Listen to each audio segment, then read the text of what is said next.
Join the Music Universe podcast for this special social media extra from CRS 2021. Welcome back to the Music Universe podcast, social media extra. I'm Buddy, and we got Matt with me as well as Mickey Lamantia. He's in Rhode Island, actually, and he's a singer, and he's going to chat with us. Mickey, welcome to the show. Thank you, guys. Appreciate you having me on. It's definitely a pleasure to be here today. I guess we'll just start with the new album I got coming out on March 25th. We'll be releasing the final chapter of Honky Tonk Confessions. Big deal because working with Kenny Chesney's producer on it, and he came in and co-produced with Bill McDermott, and Jamie Johnson sings on the album, and so very excited to release that album. Well, tell us about the style. Is it more like outlaw or country rock or traditional? Yeah, I would say it's a mix between, Waylon, Jamie Johnson, and Randy Travis. Old style country, early '90s type stuff. Yeah. How did you yeah. Awesome. How did you get Kenny and Jamie and everybody involved? So the girl that I work with, works for me, Rachel Nicholson, was friends with Melanie Cannon.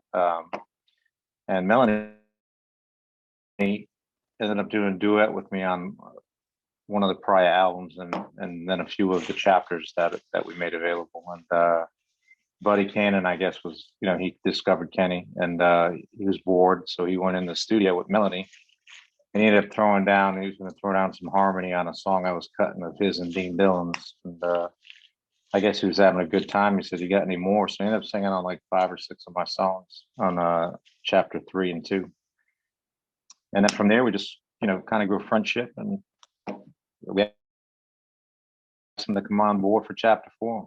So he did, and we ended up co-writing probably most of the whole album. So it was pretty exciting. How did these albums emerge as separate chapters under sort of the same project? Everybody seemed to be, the way they release the music today, a lot of people are throwing out albums, some people are throwing out EPs, and then they go away for a year. So I said, I wanted a new angle where I could be relevant for more as an independent artist for more than a month at a time or 2 months at a time. So we had recorded 24 songs, 25 songs. I said, let's divide these up in a chronicle order, and we will release them as Honky Tonk Confessions. And we hadn't even wrote the song Honky Tonk Confessions till the last chapter. And you're just more relevant, I think, when you're on social media, when you release an album. So every 3 months we have something new to give to the audience that's listening. Yeah. And are you doing any I know touring is few and far between these days, but are you playing any shows to help support it? No, I got basically, we had expected to go out and tour full time. I have a full-time job still. I'm a correctional officer at the prison up here in Rhode Island for 23 years, and I expected to go out and tour this year, but the pandemic slowed that down.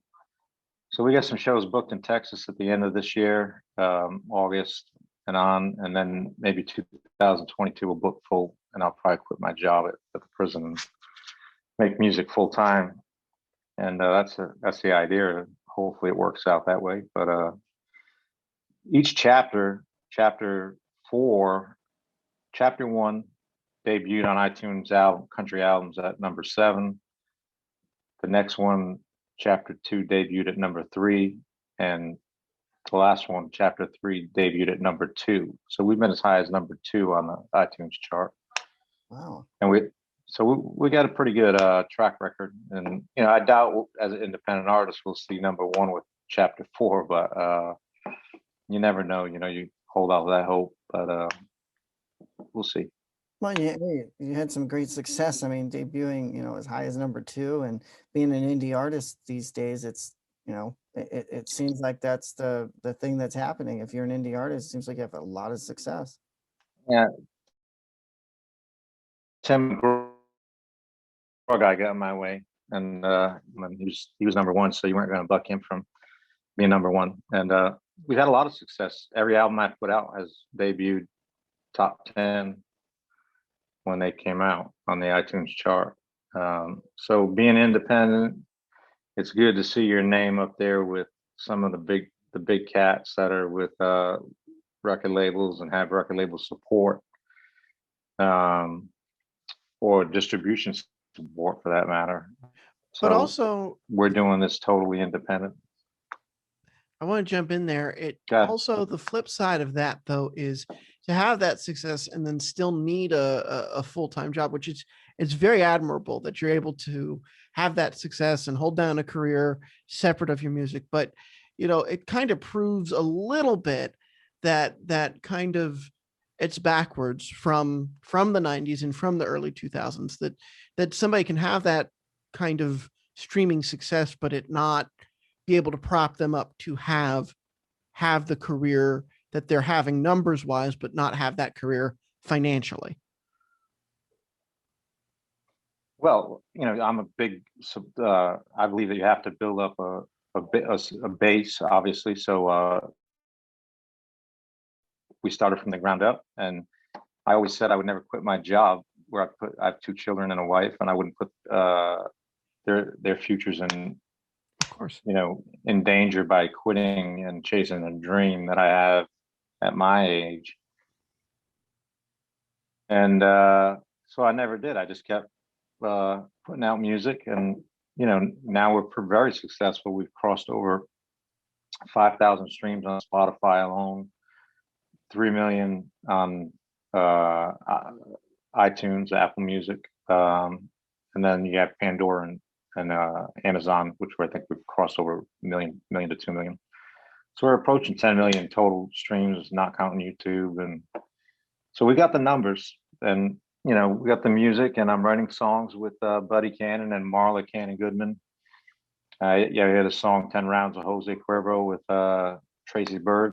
She wrote that song, and Buddy had a few number 1 hits, and he cuts Kenny Chesney, so don't get much better than that. Yeah, he's produced a ton of Chesney material, so that's some great a great team you got there.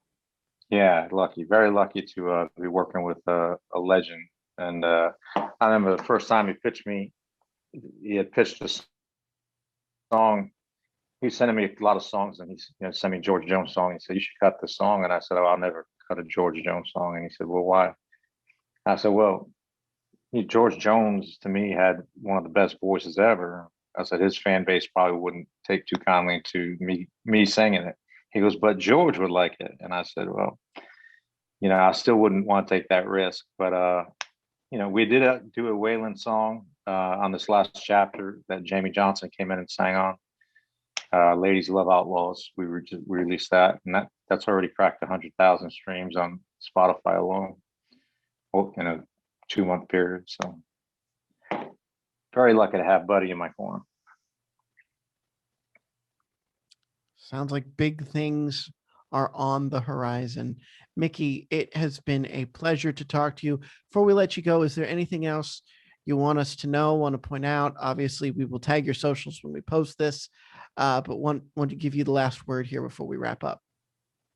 No, I just want to say thank you to you guys for what you guys do, and if it's not for guys like you that support independent artists and put these shows on and these interviews and all those DJs that spin internet stuff, and it spreads the word, man. And guys like me, we appreciate guys like you. So I just want to say thank you. Well, thank you. Absolutely. Can you share your socials with us just so we make sure everybody gets to the right person? You could, yeah, Mickey Lamantia. You just find me anywhere if you type that in. Website is mickeyML750.com. I'm on every platform, and just type my name and you'll find me.